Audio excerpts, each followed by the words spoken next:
안녕하세요. 네, 부연 인터뷰로 만나 뵙습니다. 저는 오늘 모신 분을 그 우파 유튜버 채널이나 집회에서 이렇게 많이 배워서 약간 연예인 만나는 그런 느낌입니다. 네, 특히나 최근에 거의 뭐 동해번쩍 서해번쩍 정말 왕성한 활동을 이어가시는 클린텔 코리아의 이동엽 대표님 모셨습니다. 네, 반갑습니다. 안녕하세요. 네, 저희 부연 시청자분들께 소개를 좀 부탁드립니다. 저는 클린텔 코리아 세계 기후지성인재단 국제기구 한국지부의 대표를 지금 맡고 있고요. 기후정음이라는 책과 중국의 가면을 벗기다라는 책의 저자이기도 합니다. 그래서 최근에 녹색 기후 사기 규명과 지금 현재 자유시장 경제 체제를 무너뜨리려고 하는 연금사회주의 시도 요 두 가지의 큰 이슈를 많은 분들께 전달하는 일을 좀 하고 있고요. 제가 이제 속해 있는 클린텔이라고 하는 국제기구에 대해서 간단하게 좀 소개를 드리면 40개국 2,000명의 기후학자가 속해 있는 국제기구인데 본부는 네덜란드에 있고요. 저는 한국 지부 대표인 거고, 이 기구가 사실 유엔에 다양한 그 기후 어젠다 관련된 그 데이터들이 굉장히 왜곡된 게 많다, 과학적으로 잘못됐다라는 것을 많이 규명을 하였고, 녹색 기후 사기의 실질적인 진실을 미국 트럼프 행정부에 많은 자문을 했던 기구고요. 그래서 미국 트럼프 행정부가 작년에 이제 2024년이죠. 취임하자마자 파리 기후 협약 탈퇴와 함께 유엔 산하 66개 기구 탈퇴와 녹색 기후 기금 탈퇴까지에 대한 모든 이 굉장히 강력한 정책의 트리거를 장착시켜준 기구다라고 보시면 되겠습니다. 제가 그런 기구에서 활동을 하고 있고, 실제로 미 행정부랑 계속해서 공조하고 있고, 제가 좀 이따 좀 설명드리겠지만 저번 주에 사실 세계 기후 총회가 열렸습니다. 거기에 미국 트럼프 행정부의 리 젤린이라고 하는 환경부 장관, 그 다음에 패트릭 모리시라고 하는 그 웨스트 버지니아 주지사, 이런 분들이 이제 실제 트럼프 행정부에 굉장히 중요한 굵직굵직한 일을 해주신 인사분들인데, 이분들과 클린텔과 그 다음에 미국에는 또 유명한 이산화탄소 CO2 코얼리전이라고 하는 이산화탄소 연맹이 있습니다. 거기는 미국의 오일 파워와 미 행정부가 실질적으로 후원을 하는 국제기구인데, 이렇게 세 기구가 그 다음에 미 행정부가 모여서 앞으로 이 녹색 기후 사기의 완벽한 이제 마무리를 어떻게 지을 것인가에 대한 계획을 또 짰고요. 거기에 저희 박석순 대사님께서 실제로 같이 참석하셔서 많은 분들과 회담을 하시고 이제 돌아오시면 본격적으로 진행을 할 겁니다. 한국에서도. 그래서 그런 얘기 오늘 좀 같이 나누도록 하겠습니다.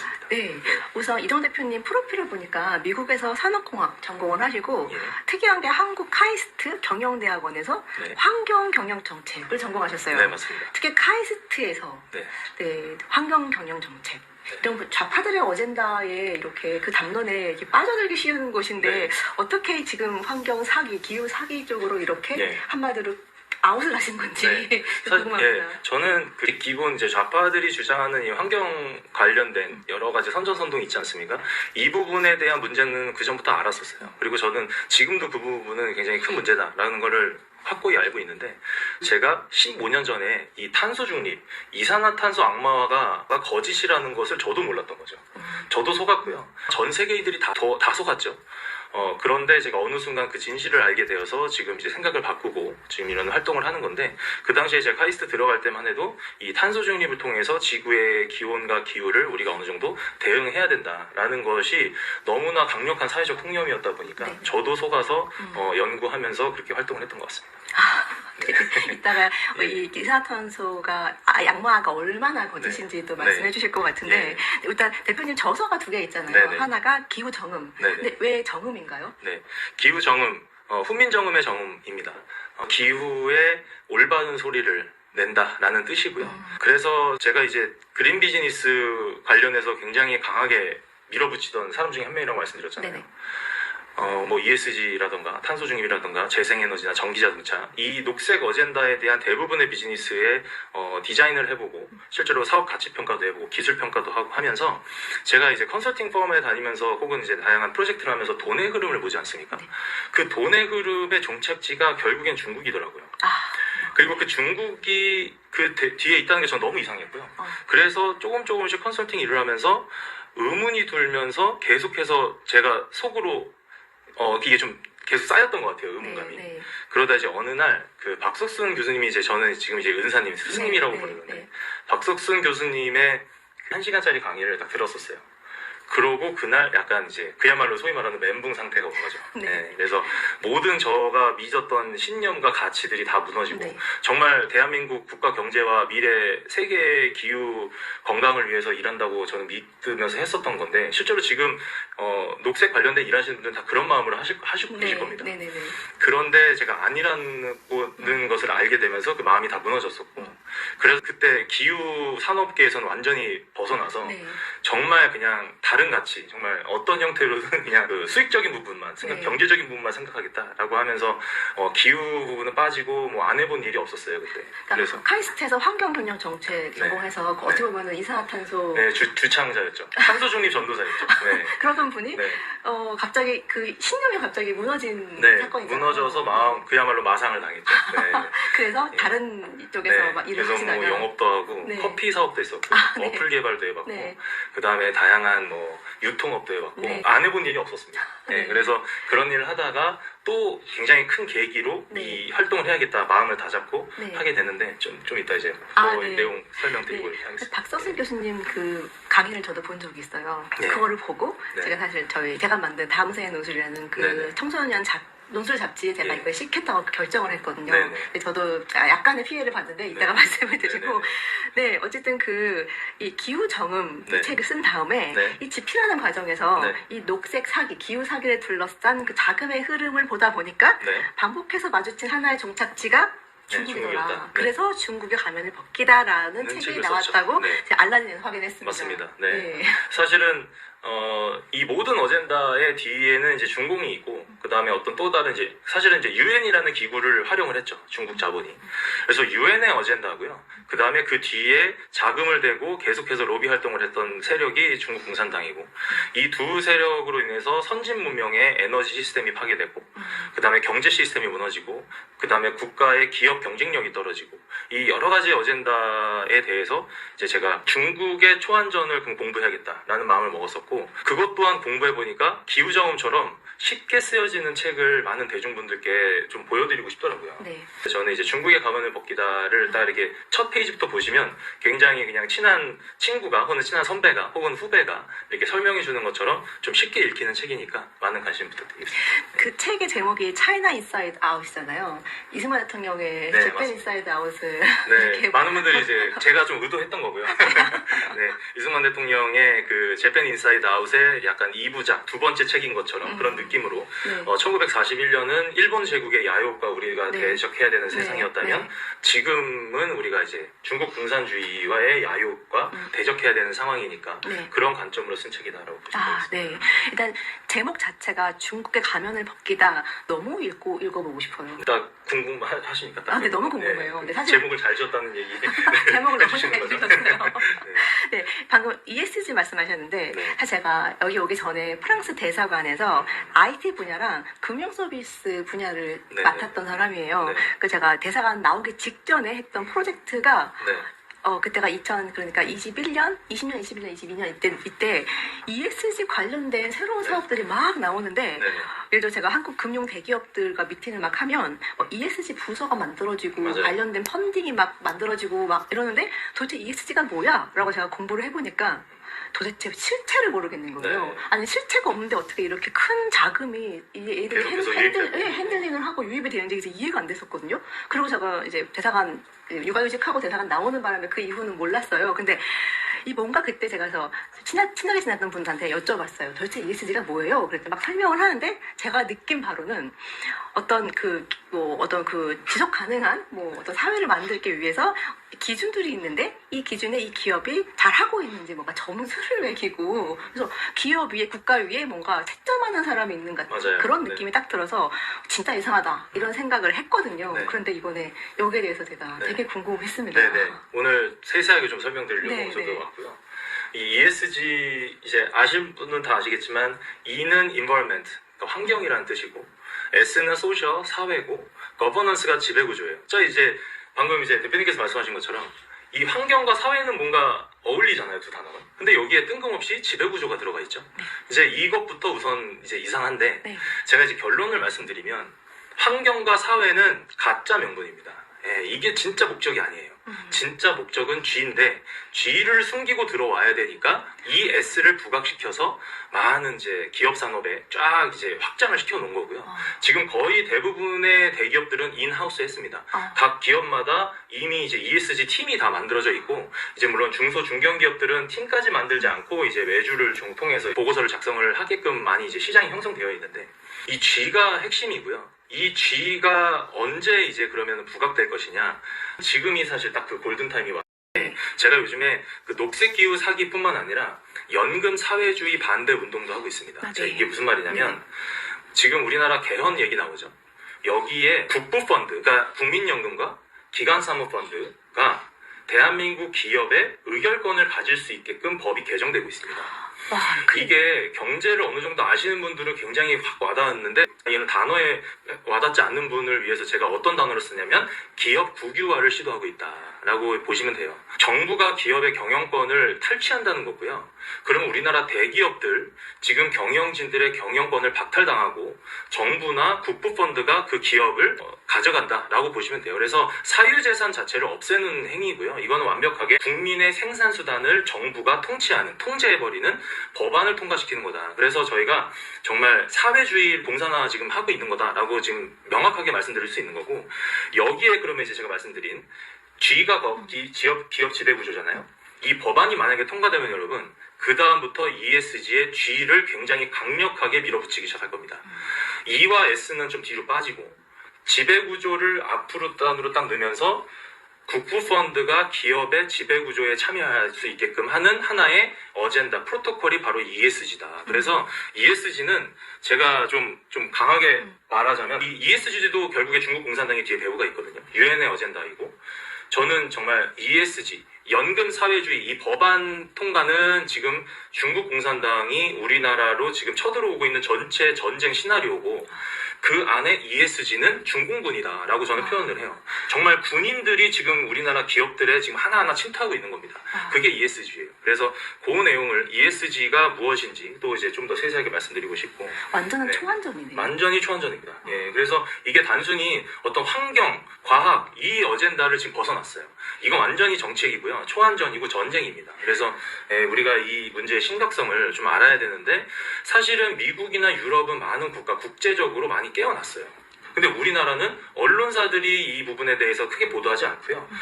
사실상 우리나라는 지금 현재 선거 부정, 그 다음에 이 체제 정보, 이 부분에 대해서 많은 시민단체와 애국 동지분들이 힘써주고 있다 보니까 기후 어젠다, 기업 전쟁, 그 다음에 에너지 패권, 이 부분에 대해서 활동이 조금 많이 부족한 것 같다는 관점으로 제가 좀 많이 목소리 내고, 어디든 찾아봐 주시면은 어디든 찾아가는 이렇게 활동하고 있습니다. 네.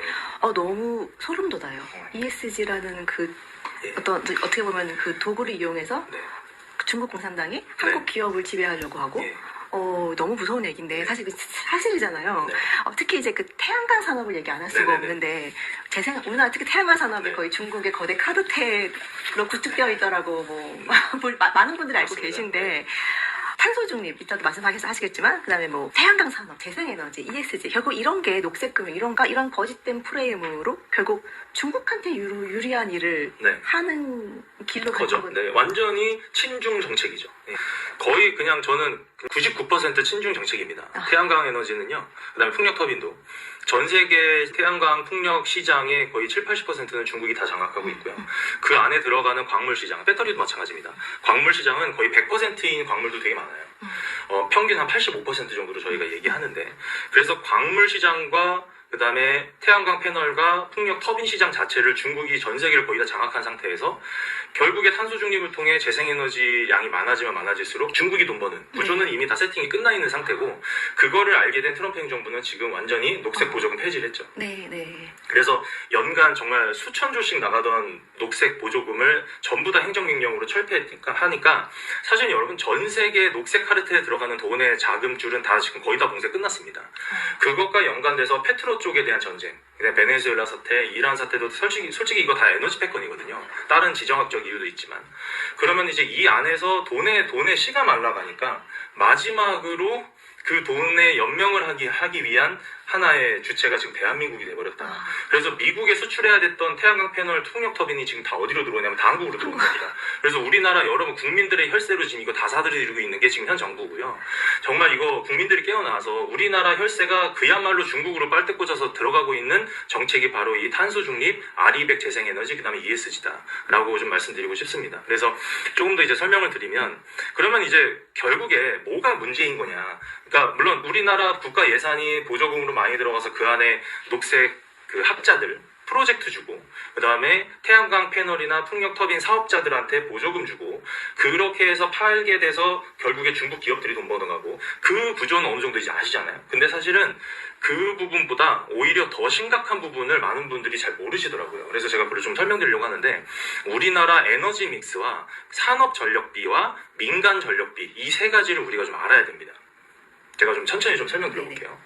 자, 우선은 전 세계적으로, 그러니까 어느 국가나 산업 전력이 있고 민간 전력이 있어요. 산업 전력은 도매가라고 우리가 표현해요. 왜냐하면 기업들이 많은 양의 에너지원을 한꺼번에 많이 쓰니까. 그 다음에 민간 전력은 소매 가격이라고 합니다. 각각의 가정들을 그 다음에 상업적으로 사용하는 그런 민간 전력인데, 자, 우리가 상식적으로 도매 가격이 싸야 돼요, 소매 가격이 싸야 돼요? 대표님 보셨을 때? 당연히 도매. 이건 저 초등학생들도 알만한 그렇죠. 정답이잖아요. 네. 자, 근데 지금 대한민국의 산업 전기료가 민간 전력비보다 더 비싸져 있습니다. 이거는 많은 분들이 모르세요. 언론에서 보도하지 않으니까.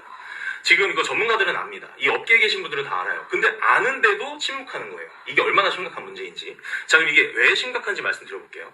자, 우리나라 전체 전력 중에 약 60에서 65%가 산업 전력입니다. 기업이 그만큼 많이 써요. 왜? 우리나라는 제조업 기반, 조선 사업, 그 다음에 철강 사업, 이 산업을 통해서 외화를 벌어오지 않습니까? 자, 그러면은 전력 비용에 따라서 그 기업의 경쟁력이 굉장히 크게 좌지우지돼요. 우리나라는. 독일이 비슷하고요, 일본이 비슷합니다. 네. 그것과 반대로 미국이나 영국이나 프랑스는, 물론 프랑스도 제조 기반 산업이 많이 강하지만 상대적으로 독일과 한국과 일본 대비 제조 기반 산업보다는 다른 부가가치 사업에 좀 더 들어가 있어서 전력량을 사용하는 비율이 조금씩 달라요. 그러니까 플러스는 원자력이 네, 원자력이 풀어주니까. 네네. 그런데 이제 우리나라는 그렇게 많은 산업 전기료를 기업들이 쓰는데 민간 전력보다 더 비싸다. 지금 현재 산업 전기료가 190원 정도거든요. 킬로와트당. 미국이 108원 정도입니다. 그리고 일본이 195원이에요. 자, 그러면 유럽은 얼마냐?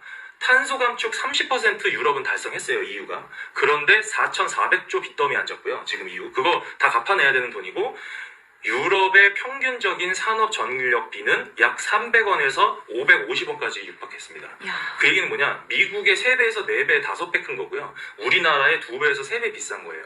이미 이 제조 기반뿐만 아니라 AI 산업 요즘 얘기하는데, 이 에너지 전력 가격이 너무나도 중요한 시대에 우리가 살고 있으면서 유럽은 이미 그 에너지 시장이 무너졌다. 무엇 때문에? 이 탄소 중립 정책 때문에.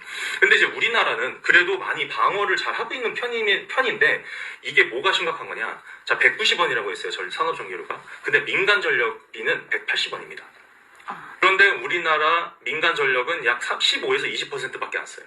상업적인 게 한 20% 쓰고, 그 다음에 나머지가 다 산업 전력입니다. 10원이 더 비싸다는 얘기는 국민들이 이거를 이제 제대로 계산해보면요, 대략 어떻게 나오냐면 산업 전기료 한 150원까지 떨어지고요, 민간 전력 300원 정도 돼야 돼요. 지금 180원이라고 했죠. 거의 2배, 1.5배에서 2배 비싸지잖아요. 전국의 모든 국민들한테 공과금 이번 달부터 2배에서 3배 내라고 하면 여론이 어떻게 될까요? 난리 나겠죠? 그래서 그 여론을 잠재우기 위해서 기업들한테 말도 안 되게 더 비용을 부과하고 있는 겁니다. 이게 여러분, 우리나라 전반적인 국가 경쟁력에 굉장히 타격이 크고요. 자, 그 다음에 이제 두 번째. 그러면 이 부분을 어떻게 정상화시킬 수 있냐? 제가 지금 얘기하는 게 녹색 보조금 전면 폐지시켜야 된다. 결국에 중국에 도움되는 이 정책 다 폐지해야 되고, 그 다음에 에너지 믹스. 지금 약 25% 수준인 원자력이거든요. 기저전력. 그런데 이거를 지금 다 태양광 풍력으로 바꾸겠다는 게 아리백입니다, 여러분. 정말 큰일 날 소리 하는 거고요. 원자력을 2배로 저는 올려야 된다고 주장을 하고 있어요. 그러면 50% 수준이면 프랑스랑 비슷한 거고 우리나라 기술력이 정말 전 세계 최고입니다. 충분히 할 수 있고 핵폐기물 말씀하시는데 핵폐기물 문제도 굉장히 우리가 잘 대응해서 관리할 수 있는 그 기술적 능력은 충분합니다. 대한민국이 전혀 문제되지 않아요. 많은 전문가분들이 말씀하고 계시고 자 그러면 50%까지 가면요 이 190원인 전력값이 약 140원대까지 떨어질 수 있어요. 그 다음에 그 에너지 믹스를 높이고 녹색 보조금 부분을 폐지시켜서 그 부분을 국가 전력망에 좀 더 안정성, 그 다음에 비용에 이쪽으로 좀 보조금을 돌리면 우리나라 전력값이 거의 100원 초반대까지 떨어질 수 있습니다. 자, 100원 초반대까지 떨어지면 그 다음에 우리가 할 수 있는 게 뭐냐? 미국이랑 비슷해지잖아요, 가격이. 지금 미국의 많은 빅테크들, 아시아에다가 AI 데이터 센터 짓고 싶어요. 그런데 아시아에 미국보다 전기료가 싼 아시아 국가는 중국밖에 없어요. 그런데 그 데이터를 중국에 줄 수 있어요? 적국인데 지금? 안 되죠. 그래서 사실은 미국은요 지금 대한민국을 기다리고 있어요. 왜냐면 일본도 지금 현재 195원 수준인데 여기서 더 낮추는 게 일본도 힘듭니다. 일본이 생각보다 전력 시스템이 그렇게 안정적이지 않아요. 그러면 아시아 전 세계적으로 거의 대한민국이 유일한 대안인데 미국 입장에서 우리나라 전력값이 190원에서 100원대까지만 떨어지면 100원 초반대까지만 우리 국가적 차원에서 미국과 협상 테이블에 앉을 수 있습니다. 자, 저는 이제 한미동맹 강건해야 되고 미국과 함께 가는 건 맞아요. 그런데 어쨌든 이런 비즈니스 안에서는 미국과 협상 테이블에 앉아서 얘기를 해야 되는데 우리나라 전력 비용이 미국과 대등한 수준이 되면 굉장히 조금 유리한 고지에서 미국과 협의할 수 있고 자 그러면 여러분 상상해 보세요. 우리나라 전력값이 정상화돼요. 미국의 유수한 빅테크 기업의 AI 데이터 센터가 우리나라에 지어져요. 자 이거 어떤 효과가 일어나냐면 첫 번째 경제적 효과 당연하겠죠. 근데 두 번째 이게 더 중요해요. 주한 미군이 있는 것처럼 국가 안보에 엄청난 도움이 됩니다. 이거 함부로 여기 공격당하는 전 세계 빅테크들을 미국이 가만히 있지 않을 거니까. 그 두 가지로 한미 동맹은 더 강건해질 수 있고 우리나라는 자연스럽게 국방력까지 세지는 거예요. 방어력이. 그거 자체 하나만으로. 그리고 세 번째, 우리나라 미래 세대들의 일자리가 양질의 일자리가 마구마구 쏟아질 거다. AI 데이터 센터가 허브로서 대한민국이 성장을 하면. 자 그러면 여러분 이 모든 것을 우리가 지금 정책을 조금만 바꾸면 해나갈 수 있는데 이것을 못하게 막는 게 누구다? 지금 현 정부고 지금 이재명 정권이고 그러면 뭐예요? 5천만 전 국민은 이 모든 기회를 다 박탈당하고 있다. 저는 이 내용을 전 국민들이 알아야 된다고 생각합니다. 그렇게 해서 여론이 형성돼서 지금 현재 자행되고 있는 녹색 사기극, 녹색 기후 사기와 이 연금 사회주의 법안을 통해서 바꾸려고 하는 이 두 가지를 우리는 지금 당장 멈춰야 된다라고 지금 말씀드리는 겁니다. 그러니까 그 AI 데이터는 사실상 안 보잖아요. 그렇죠. 앞으로는 안 봅니다. 안보 문제인데 왜 지금까지 문제 부탁해서 이렇게 탈원도 하려고 그러고 이러는지 너무나 이해가 갑니다. 결국에 그런 정책을 통해서 가장 이득을 보는 사람이 누구냐를 보시면 돼요. 국가적으로. 근데 결국에 중국이었다는 거죠. 그렇죠. 저는 그게 너무 이상해서 중국에 가면은 복귀다라는 책을 쓰면서 이렇게 활동을 하는 건데 저는 책에 이제 제 저자 소개도 그렇게 썼어요. 저는 중국 전문가도 아니에요. 그럼에도 불구하고 그런 책을 쓴 이유는 너무나 지금 심각한 문제를 많은 국민들이 잘 인지하지 못하는 상황이 안타까워서 그런 마음에